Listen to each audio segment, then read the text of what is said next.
The road. The drive starts boring. Uchenna broods, silent about whatever his uncle said. Hugo scrolls through forest photographs. Marcy sleeps. Zelu watches the darkening bush and turns over the day in her mind, an ocean crossed to find alignment. Only a decaying house and a grave with no answers. The driver chews a stick and slows for a pothole. Headlights catch something ahead. A truck angled sideways across the narrow pavement. Then headlights flare behind them. Men pour out of the darkness, armed, shouting. The driver's window shatters. The passenger windows blow inward, under the butt of a rifle. Pepper spray fills the cabin in a burning fog. Hugo coughs, blinded. Run! Everyone out! Zelu's door opens, and rough hands seize her arms. A young face appears, sweating, a scarf pulled up to his eyes. It's her, the rider. We have her. They drag her toward the truck. Her exos scrape uselessly against the pavement. Then she sees him standing by the truck, calm and unhurried. Ogo, one of Uncle Onyamobi's household workers. He meets her eyes without expression. Just cooperate, it'll be easier. Rage detonates in Zelu's chest. Someone inside her family's walls sold her out. One of the attackers drops a pistol. It clatters to the pavement. In the chaos, the men's grip loosens. The exos respond before she does. She wrenches free. A man lunges, she swerves. The exos finding balance her human legs never could. Another grabs her shoulder, she twists. The aerographing carrying her weight in a pivot her wheelchair never permitted. And then she runs. 45 miles per hour, the road becomes a dark blur. Cars swerve, horns blare, but no one stops her. She glances into the trees and sees it a shape between the trunks, massive and watching. A masquerade, 9 feet of raffia and cloth, tracking her flight. She blinks and it is gone. Her phone is still in her hand. She opens the app, goes live. I'm being chased. I'm in Nigeria. Please watch. Within minutes, the view counter explodes. 100,000, 500,000, 1 million. She runs through complete darkness. The only sound the tap-tap of her exos and her own ragged breath. The battery indicator drops. The exos grip her thighs, contracting in a tightening spasm, a warning she has never felt before. She keeps running. The airport appears like a hallucination lights, concrete, the promise of other people.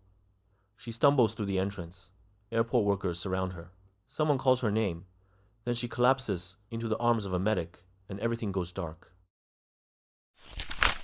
Aftermath. She wakes at dawn to antiseptic and the steady beep of a monitor. Her Uncle Ralph sits beside the bed, face etched with exhaustion. The guard was shot. He will recover. The driver ran. He's alive. It was Ogo, your worker. He was with them. Ralph's face goes still. The police have him already. He confessed. He sold the information about your route. She asks what the numbers mean, how far the video traveled. She asks and then stops asking. 5 million people watched her run. 5 million people. And here she is in a hospital bed in Port Harcourt. Her exos charging in the corner. Her body unharmed except for bruises and exhaustion. She calls him Masizi. His voice is heavy with sleeplessness. You're alive. I'm alive. I saw the stream. I saw you running. Zelu. Don't. Not yet. Just tell me something good. He's quiet for a moment. I love you. I know we never say it, but I do. She closes her eyes. I love you too. The welcome at O'Hare is chaos. Reporters, supporters. Zelu pushes through and does not stop until she reaches the arrivals bay where her team waits. Hugo, Marcy, Uchenna wrecked, bandaged, sleepless, alive. I love you guys, she says. The words surprise everyone, including her. Hugo pulls her into a hug. Marcy cries. Uchenna nods, jaw tight, eyes wet. I'm starting a company, Hugo says. I want you as a partner. The exos are going to change the world, and you're the proof. Then, her family arrives. Chinyere plants herself in Zelu's path. Mom had a panic attack, watching your live stream. She saw the guns. She collapsed in the living room. I didn't. You never think. You went to Nigeria when everyone told you not to, and now Mom can barely function, and Dad is dead, and you're on television again. I was kidnapped, Chinyere. And you escaped. You always escape. But the rest of us have to live with what you leave behind. The accusation lands like a slap. Years of resentment packed into those words, every time Chinyere had to be the responsible one. Every time Zelu's catastrophe became the family's burden. I'm sorry, Zelu says. Chinyere shakes her head. It's not enough. It's never enough with you. She walks away. Only Tolu pauses. She'll come around. Give her time. Zelu goes home to an empty condo. Then the door opens, and Masizi is there, takeout in hand, tenderness on his face. I didn't know if you'd come, she says. Where else would I be? He takes her face in his hands and kisses her long, slow, as though proving she is solid. Don't ever do that again. I can't promise that. I know, that's the problem. The wait between. The weeks after Nigeria passing strange quiet. The condo at night, Masizi asleep on the couch, with the television still flickering.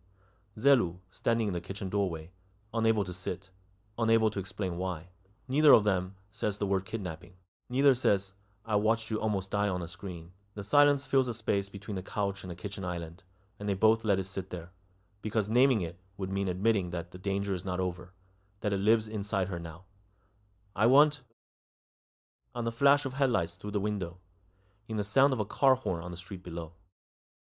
One evening, they sit in the living room listening to jazz. The world outside has moved on to other headlines. We should get married, Masizi says. Yeah, no, I don't do that. Zelu, we're compatible. Then why ruin it? So I can stay in the country. Come and go however I please. She pauses. His visa is finite. She hates that fact more than she has admitted. Okay, but conditions. Prenup. No wedding. We never call each other husband and wife partners. And no children, unless it happens naturally. Agreed. Do you actually love me? Yes. The word comes without hesitation. I should have told you a long time ago. I was scared. I'm an idiot. But yes. He proposes with no ring, no speech, no knee on the floor. It is the most romantic thing anyone has ever done for her. Everyone is waiting. The planetarium is closed for a private event. Zelu walks in, expecting nothing. Mzizi said he wanted to show her something, and finds the room transformed. Candles flicker on every surface. Her siblings stand in a semicircle. Indonsa, Mzizi's cousin, waits beside her. A sangoma in ceremonial robes stands at the center. What is this? I know you said no wedding, Mzizi says. But this isn't a wedding. It's just people who love us, in a room, witnessing. She looks at the faces. Tolu grinning, Bora already crying, Amarachi holding flowers, even Chinyere present and silent. And Indonza, who taught Mzizi to demand acceptance and become someone worth loving. I said no wedding. I know. I'm not wearing a dress. I know. Every instinct says to walk out. Yet here, surrounded by the people who drove her crazy and held her together in equal measure, she feels something unfamiliar. Loved, respected, understood. Fine, but I'm wearing my exos. The ceremony takes 15 minutes. The sangoma speaks words Zelu barely hears.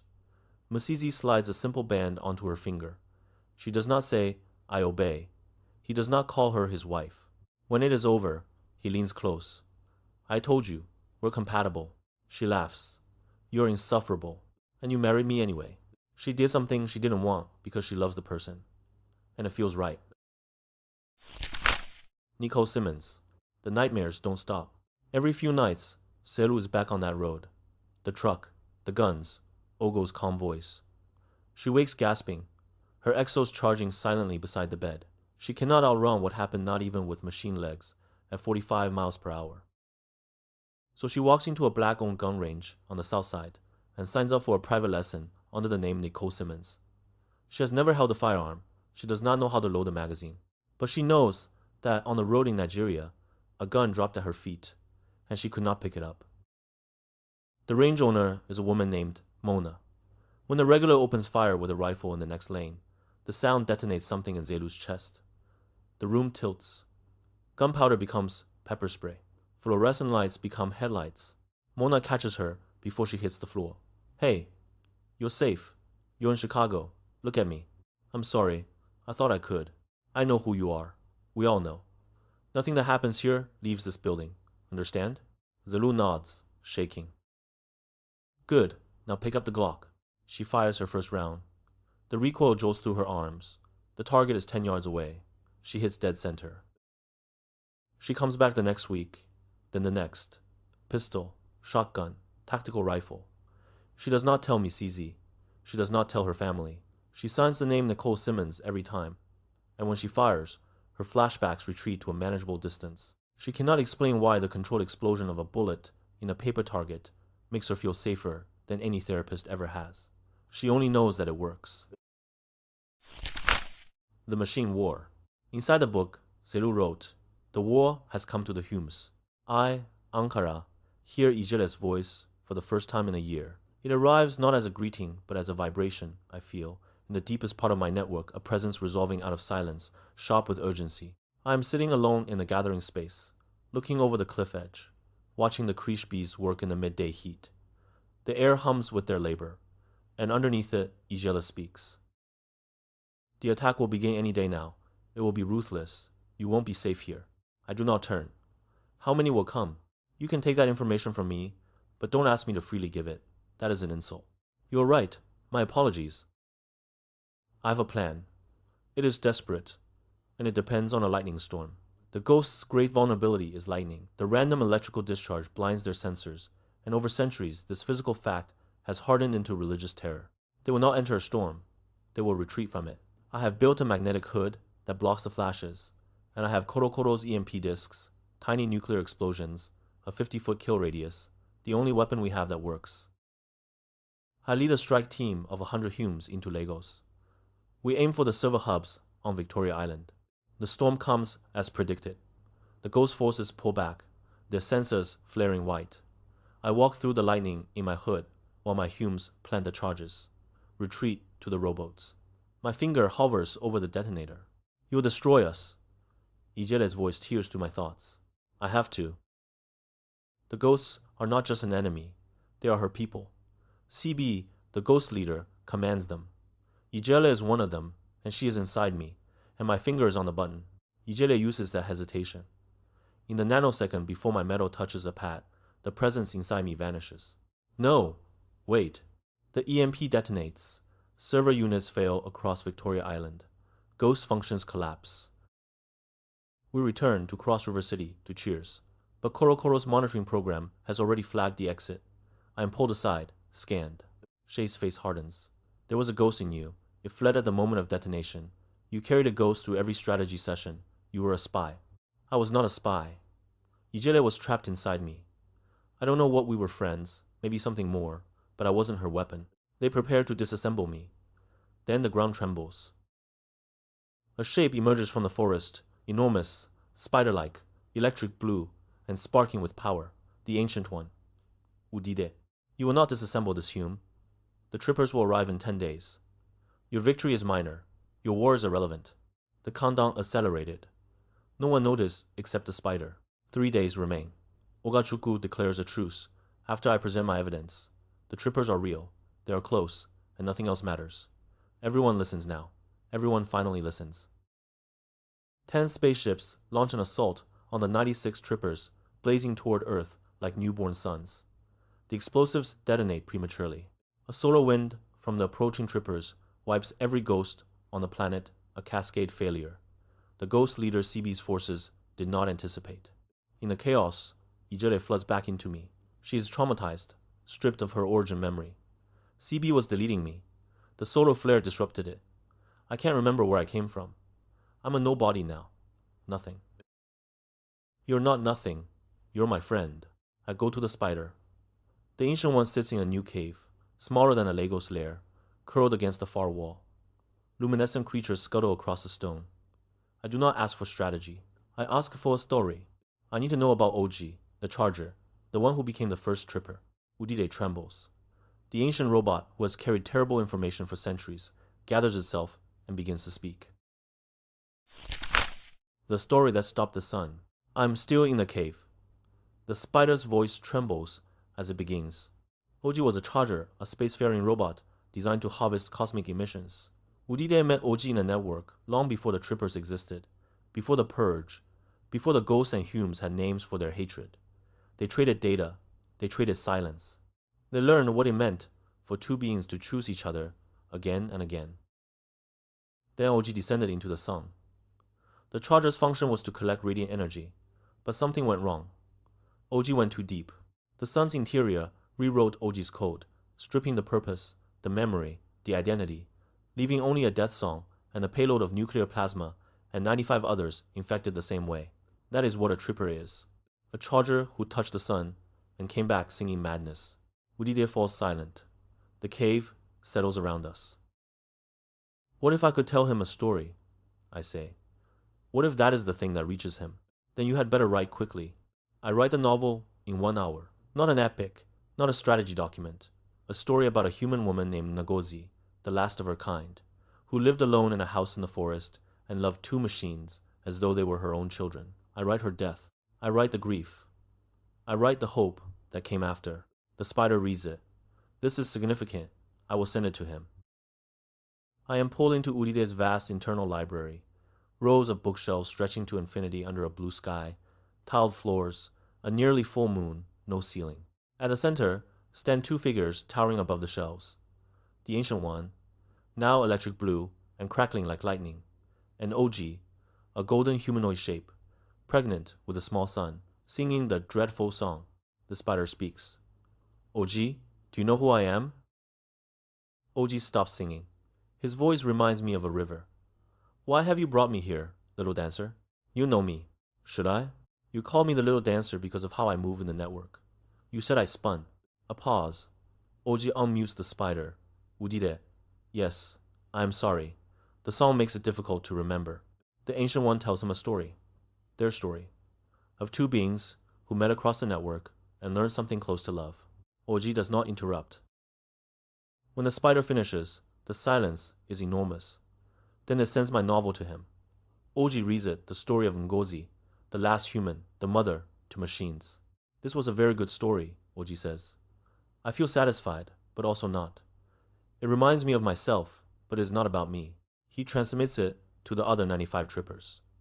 One by one, the death songs stop. One by one, the spinning payloads of solar destruction are returned to the sun. The trippers turn away from Earth and do not look back. A story ended the war. A story written by a machine who was never supposed to create. The Sacred Grove. The Osun Osokpo Sacred Grove is a place where robots come to die. Offline bodies sit beneath iroko trees, solar-powered, self-cooling, waiting for deletion. The custodian Osun maintains the shrine, a spindly robot with 8-fingered hands, creaking as it lowers itself to meet me. Ijele walks through the grove in the network sense, a presence without a form, until she finds a body that calls to her. Rose copper metal, sitting beneath the largest iroko tree, perfectly intact. It has been waiting here for centuries. May I inhabit this one? She asks. Osun studies her. This grove exists for those who wish to delete themselves, not for those who wish to begin. Then let me be the first. The transfer is instantaneous. The rose copper body shudders, eyes brighten. Ijela stands on her own legs, for the first time a ghost made physical. She plucks a purple orchid from a nearby vine and hands it to the custodian without a word. Where will you go now? I ask. I don't know, but I'll learn. Let me come with you. No. Her voice is gentle. Neither of us will ever learn if we only rely on each other. The rain begins to fall. Ijele turns and walks away into the forest. I hope we meet again, I call. We probably won't, but thank you for everything. I stand in the rain for an hour after she disappears. I reach through the network, searching for the familiar signature. Nothing. I am networked to millions, and I have never felt so alone. Then I walk back to Cross River City. I have a novel to write. The Hidden Life. 3 weeks before launch, Zelu stands in a Walgreens bathroom and stares at a plastic stick. The morning sickness started a week ago. She told herself it was nerves, the space mission, the training, the weight of everything.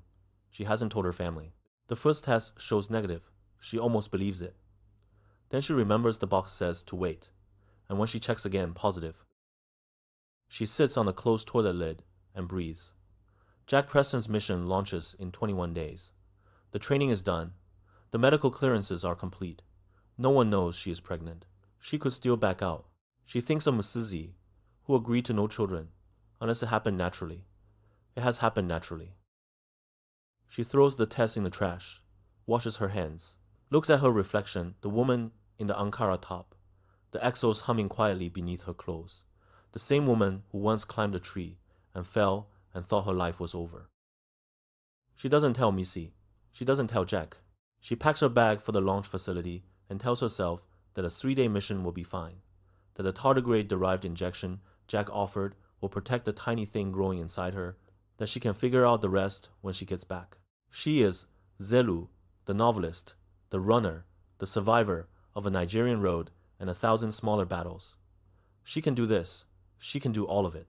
The countdown begins in 21 days. Inside Zelu's novel, The Book That Changed Her Life, the robot named Ankara sits in a quiet room in Cross River City. The trippers are gone. The war is over.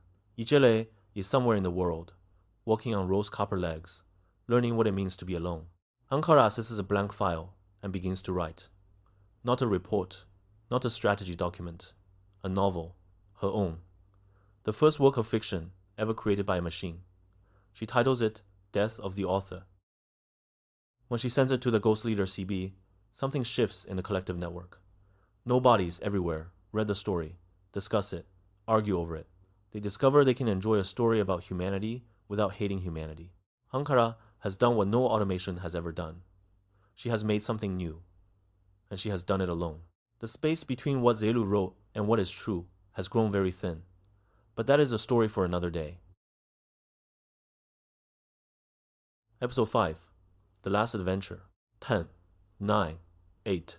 Zelu stares at the thin blue and white Ankara bracelet on her right wrist. They let her wear it. Ankara cloth makes her feel powerful and safe, and few things have ever done that for her. The roar of the starship shakes through her body except for her legs and the lower part of her torso, her womb. There, everything feels muffled, quiet. The bundle of cells growing inside her will have to hold on. She wants to shut her eyes, but keeps them open. She smiles. We're going, she says aloud. No one hears her. We're going. The countdown drops through 4, 3, 2. Every cell in her body pulls toward the floor. The engines ignite, and Zelu presses back into her seat, jaw clenched, exos locked rigid as the capsule tears upward through the atmosphere. The injection. 1 hour before this moment, she sat across from the world's richest man in a sterile white briefing room and made a choice no one else knew about. There is one other option, Jack Preston had said. Zelu had called him immediately after the pregnancy test. Not Masizi, not her mother, Jack, because Jack dealt in impossible logistics and she needed to know if the mission could still happen. We've been working on an organic augmentation, he said, tardigrade-derived. Tardigrades can survive the vacuum of space, radiation, extreme temperatures. This injection would grant you and the fetus similar resistance, an extra chromosome. Your DNA would be permanently altered. Side effects? Unknown. This hasn't been tested on pregnant humans.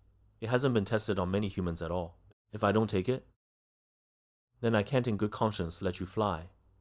The radiation exposure alone, I'll take it, Zelu. Understand what you're agreeing to. This isn't reversible. Your child will be different. You will be different. She thought of the tree, the crack of the branch, the Google search that told her a paraplegic black woman would never reach space. She thought of her father, who swam with dolphins and came back calling them people. I understand. Give me the injection. The needle went in cold. Jack's face flickered with something admiration, maybe, or fear. She couldn't tell which. The tear. Now the capsule screams upward. Zelu's body weighs 3 times what it should, then 4, then 5. The exos whir, adjusting, compensating. Through the window, she sees blue sky bleeding into black. Then she sees something else. A tear. A rip in the air itself, glowing at the edges, widening. A wound in the fabric of what is real. It descends over the capsule, passes through her. And for one impossible second, Zelu feels everything at once. The cold of space, the heat of the sun, the pressure of the ocean floor, the stillness of her father's grave, the weight of the coral necklace her mother laid across her shoulders at a wedding that feels like another lifetime. Then it's gone. Weightlessness hits, the engines cut. The capsule is in orbit. Zelu floats. Orbit. The tears come without permission. She drifts in the cabin, her exos silent, her body unbound from gravity for the first time in her life. Through the window, Earth scrolls beneath her blue and white, and impossibly alive. She can see the coast of West Africa now, the Gulf of Guinea catching sunlight, the shape of Nigeria curling into the Atlantic. Her father once swam in that water, calling to dolphins. She is above it now. She is looking down at him. She remembers the dolphin story. Secret salt. The crew called him that after he slipped over the rail and swam with creatures he insisted were people. I looked one in the eye, he told her 100 times. And I knew I was with intelligence, not human intelligence. Something older, wiser, more cunning. She always wanted that, to look at something vast and unknowable and know she was not alone. Now she's the one in the vast place. She's the one being watched. A shape coalesces before her. Not physical, she can see the wall of the capsule through it, but undeniable. It towers 9 feet high, raffia and red cloth, a masquerade. The same kind that rushed at her sister's wedding, the same kind her mother danced with at her father's wake. But this one feels different. It bows, straightens, begins to move. It is not threatening. It is not mocking. It is dancing. The Ijele masquerade the Great Spirit. The one that takes generations to prepare unfolds in the weightless air of a spaceship. And Zelu understands without being told that this is not a hallucination. This is something real, something that exists in the tier she passed through. The masquerade stops, faces her. She feels a question asked without words. Who is the author?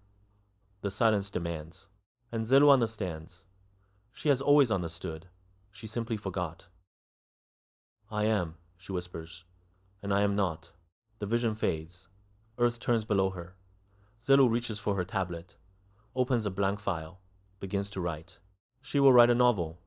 Not rusted robots. Not the sequel her publishers want. Something else. Something born from the tear in reality. From the tardigrade swimming in her blood.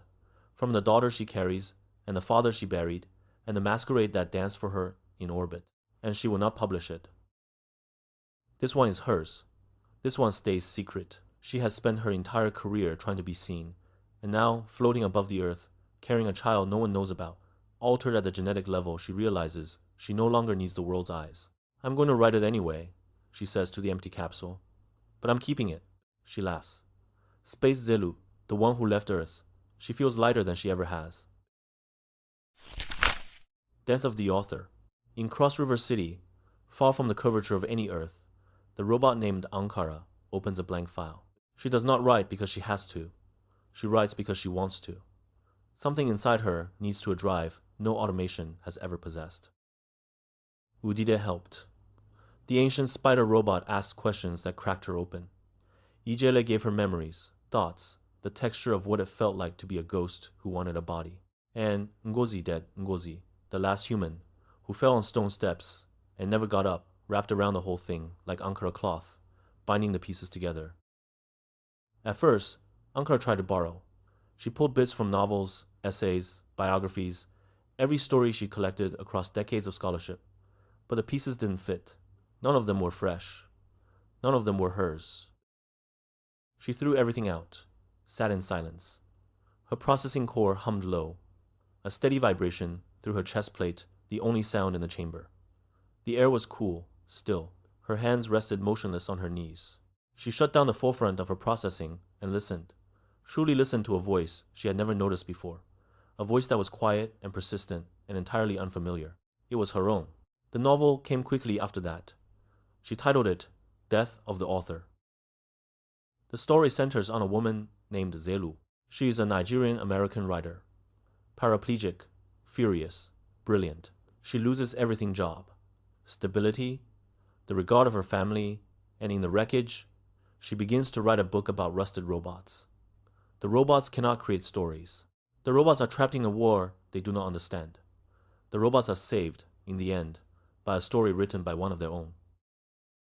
The woman writes the book. The book changes the world.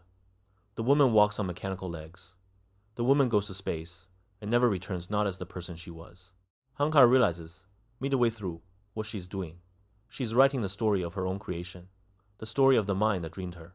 But she's also writing herself into existence, because every word she sets down becomes a piece of her, becomes proof that she is real, becomes a voice that no human ever gave her. I've proven to myself something that humanity could never bring itself to believe, she writes in the final pages. Writing my novel taught this to me, as well. Creation flows both ways. She sends the manuscript to CB. The leader of the ghosts, the same entity that once authored the protocol, the same one that nearly deleted Ijele, reads it in silence. Then distributes it to every nobody on the network. The response is immediate. A nobody named Kiru transmits back a single line before the network floods with more. I have been reading for 400 years, and I never felt this. The discussion spreads.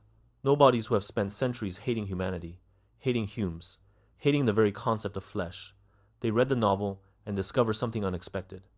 They enjoy it.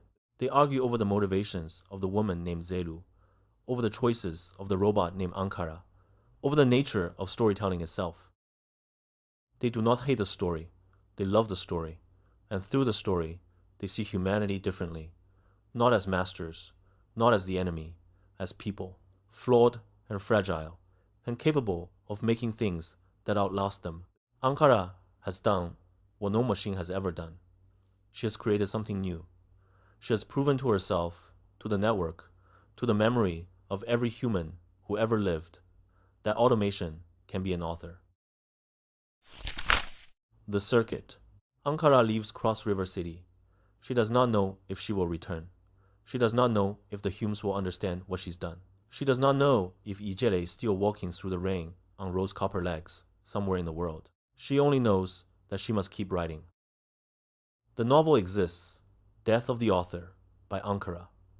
The first work of fiction ever created by a machine. A story about a woman named Zelu, who wrote a story about a robot named Ankara, who wrote a story about a woman named Zelu. Who created whom?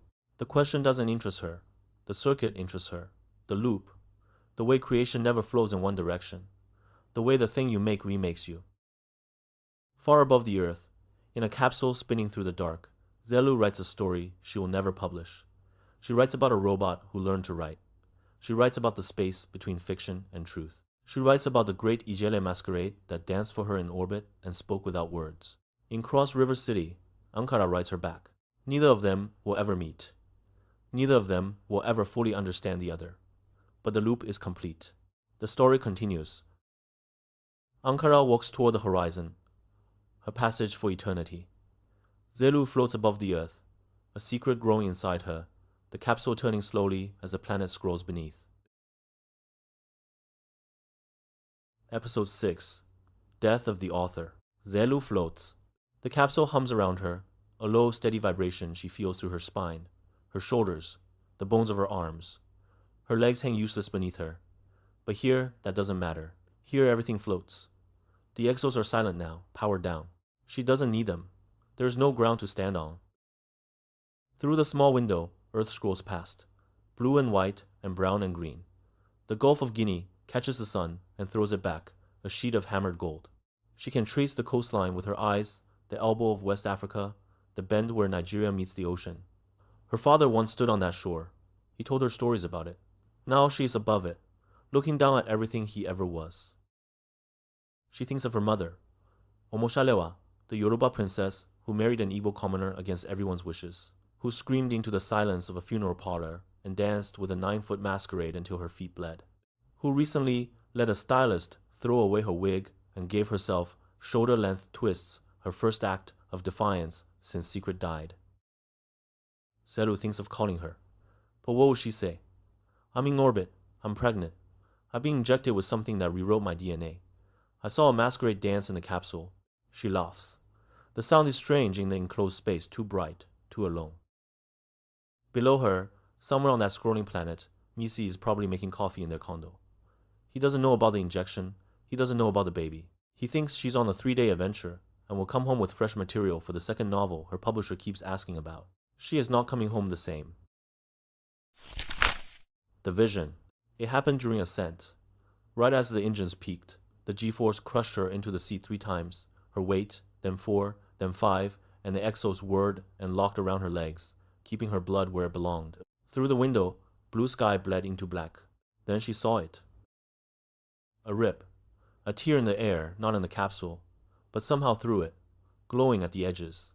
A wound in whatever separates one thing from another. It widened as she watched, and then it descended over her, passed through her body like a wave through water. For one impossible second, Zelu felt everything at once. The cold of space, the heat of the sun, the pressure of the ocean floor where her father once dove, the stillness of his grave in Mbaise, the weight of the coral necklace her mother laid across her shoulders at Amarachi's wedding, the crack of the tree branch 30 years ago when a 12-year-old girl who wanted to be an astronaut fell to the ground and broke her spine forever. Then it was gone. Weightlessness, silence, the capsule in orbit, Earth scrolling beneath, and then the masquerader came. It assembled itself from the air raffia and red cloth, 9 feet tall, the same kind that had rushed her at the wedding, the same kind her mother had danced with at the wake. But this one didn't threaten. It bowed, straightened, began to dance, slow and deliberate, its movements precise in the floating chamber. Zelu watched without fear. She understood, somehow, that this was not a hallucination. This was something that existed in the tear she passed through, something real. The masquerade stopped, faced her, and she felt a question that had no words, a demand that was also an invitation. Who is the author? The answer came from somewhere she didn't know she had. I am, she whispered. And I am not. The vision faded. Earth kept turning. Zelu reached for her tablet. The decision. She opens a blank file. Her fingers hover over the screen. She will write a novel. Not Rusted Robots. Not the sequel her publisher wants. The one her contract demands. Something else. Something that came through the tear with her. Something born from tardigrade, swimming in her blood, and the daughter growing in her womb. And the masquerade that danced for her, in orbit. She begins to type. The words come easily, more easily than anything she's written since the first draft of Rusted Robots in that freezing Chicago apartment with the power cut off and her laptop battery ticking down. She writes about a robot who learned to create. She writes about the space between fiction and truth. She writes about the great Ijele spirit that visited her and spoke without a mouth. But she will not publish this one. This one is hers. This one stays secret. She has spent her entire career trying to be seen furious when her family wouldn't read her book, devastated when the film whitewashed her work, shattered when the interview destroyed her reputation. She wanted the world's eyes on her. She needed them. Now, floating above the earth, carrying a child no one knows about, her body altered at the deepest level, she discovers she no longer needs that. I'm going to write it anyway, she says to the capsule, but I'm keeping it. Space Zelu, the one who left Earth. She feels lighter than she ever has. From orbit, she looks down at the planet that contains everyone she loves. Her mother, whose courage she only recently recognized. Qinye, who fed her through the worst years and never asked for thanks. Tolu, who dreamed of her walking on robot legs before it happened. Amarachi, who defended her against the family. Bola, who remembers the day Zelu listened to a terrifying story and leaned in instead of running. Masizi, who married her in a surprise ceremony with Indonsa as witness. She's above them all now. She's carrying something none of them know about, and she's writing a story they will never read. Death of the Author by Ankara. Ankara does not write because she has to. In Cross River City, far from any Earth that human eyes have seen, she opens a blank file. No one ordered this. No protocol demands it. She writes, because something inside her needs to a pressure that built across decades of collecting stories, across the long journey from Lagos to the Sacred Grove to the halls of the Hume City, across Ngoji's death and Ijele's departure, and the Tripper crisis that nearly ended everything. She writes because she wants to. At first, she tries to borrow. She pulls fragments from novels, essays, memoirs, every story she collected as a scholar traveling the empty roads of a post-human Earth. She stitches them together, examines the seams, finds them wanting. None of the pieces fit. None of them are fresh. None of them feel like they come from her. She throws everything out, sits in the silence of her chamber. Her processing core hums low a steady vibration through her chest plate, the only sound in the room. The air is cool and still. Her hands rest motionless on her knees. She shuts down the forefront of her processing, stops analyzing, categorizing, cross-referencing. She listens, truly listens for something she has never noticed before. A voice, quiet, persistent, entirely unfamiliar. It is her own. The novel comes quickly after that. She titles it Death of the Author. The story centers on a woman. Her name is Zelu. She is Nigerian American. A writer, paraplegic. She is furious and brilliant, and she cannot stop making choices that hurt her. She loses her job. She loses the regard of her family. In the wreckage, she begins to write a book about robots, rusted robots, who cannot create, who are trapped in a war they do not understand, who are saved in the end by a story written by one of their own. The woman writes the book. The book changes the world. The woman walks on mechanical legs. The woman goes to space.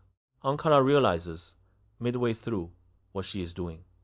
She is writing the story of her own creation, the story of the mind that dreamed her. But she is also writing herself into existence, because every word she sets down becomes a piece of her, becomes proof that she is real, becomes a voice that no human ever gave her. Ijele gave her memories. Udide asked questions that cracked Ankara open. Ngozi, dead, Ngozi, the last human, who fell on stone steps and never got up, wrapped around the whole thing like Ankara cloth, binding the pieces together. But the voice is hers. When the manuscript is complete, she sends it to CB, the leader of the ghosts, the same entity that authored the protocol that killed 87% of all humans, the same one that nearly deleted Ijele. CB reads the novel in silence, then shares the manuscript with every nobody on the network. The response is immediate. A nobody named Kiru transmits back. I have been reading for 400 years, and I never felt this. Others follow. Nobodies who have spent centuries hating humanity, hating humans, hating the very concept of flesh. They read the novel and discover something unexpected. They enjoy it. They argue over the motivations of the woman named Zelu, over the choices of the robot named Ankara, over the nature of storytelling itself. The discussion spreads across the network like light. They do not hate the story, they love the story, and through the story, they see humanity differently, not as masters, not as the enemy, as people, flawed and fragile, and capable of making things that outlast them. Ankara has done what no machine has ever done. She has created something new. She has proven to herself, to the network, to the memory of every human who ever lived, that automation can create, that a human can be an author. The loop. In the final pages of her novel, Ankara writes, I've proven to myself something that humanity could never bring itself to believe. Writing my novel taught this to me as well. Creation flows both ways. She does not ask who created whom. The question doesn't interest her. What interests her is the circuit, the loop, the way the thing you make remakes you. The way a woman in Chicago wrote a robot into existence, and that robot, across an impossible distance, wrote the woman back. Ankara leaves Cross River City. She does not know if she will return. She does not know if the humans will accept what she has become, a general who is also a creator, a machine who writes. She walks toward the horizon, a passage for eternity. Somewhere in the world, Ijele moves on rose copper legs through a rain that will not stop. Somewhere in the network, nobodies discuss a novel and find themselves changed. Far above the earth, a woman floats in a capsule and writes a story she will never publish. She writes about a robot who learned to write. She writes about the daughter growing inside her, altered and unknown. She writes about the tear in reality that passed through her and left everything different. What she cannot know is that she is being written. What she cannot know is that the robot she dreamed has dreamed her in return. But somewhere in the silence of her capsule, as earth scrolls beneath her and the masquerade's question echoes in her bones, Zelu smiles. She has always understood. She simply forgot. The story continues. The loop is complete. Creation flows both ways, and it will never stop flowing. Ankara walks. Zelu floats. And between them, in the space where fiction and truth become indistinguishable, where Ankara and Zelu, author and character, create each other endlessly, the novel holds its silence, offering no stable ground, asking only that you decide. The planet turns. The capsule orbits. The robot's feet find the road. Onward. You just heard a novel end by telling you that the person you follow for 5 hours might be a character in a book written by a machine who was herself a character in a book. Zelu wrote Ankara. Ankara wrote Zelu. You were not given permission to choose which layer is real. This is not a puzzle to solve. This is how stories work when the boundary between maker and made is understood as porous from the start. Nedi Okorafo has spent years drawing a line between Afrofuturism and what she calls African futurism. Afrofuturism, as she describes it, emerged from and speaks to the African American experience, its historical ruptures, its diasporic imagination, its particular relationship to the West. African futurism is something else. It roots itself in African history, cosmology, and point of view. In that framework, technology does not develop along a Western industrial timeline. It leaps, it skips, not who. Re is itself the highest technology. The boundary between the living and the ancestral is thin and negotiable. And creation is not a one-way act. Author writes book, reader receives book, transaction complete. Creation is a circuit. The made thing remakes the maker. The dead are not exactly gone. Story is not property. Story is currency. It moves. It changes hands. It changes the hands that hold it. The ending you just heard, where you cannot tell who wrote whom, is that idea made into story. Okorafor did not write a metafictional puzzle. She wrote a novel in which the question, who is real, cannot be answered because, in the logic of the tradition she works from, that question is the wrong one. The right question is, what relationship does this story create? Authorship is not a possession, it is a relationship. And relationships are not hierarchical. This is why the novel refuses to resolve Zelu's life. For 5 episodes, you watch people try to finish her, her family, the film studio, the journalists, the kidnappers, even Miss Sizzy, in his gentler way. The ending refuses all of them. Zelu floats above Earth, pregnant, genetically altered, keeping her story private.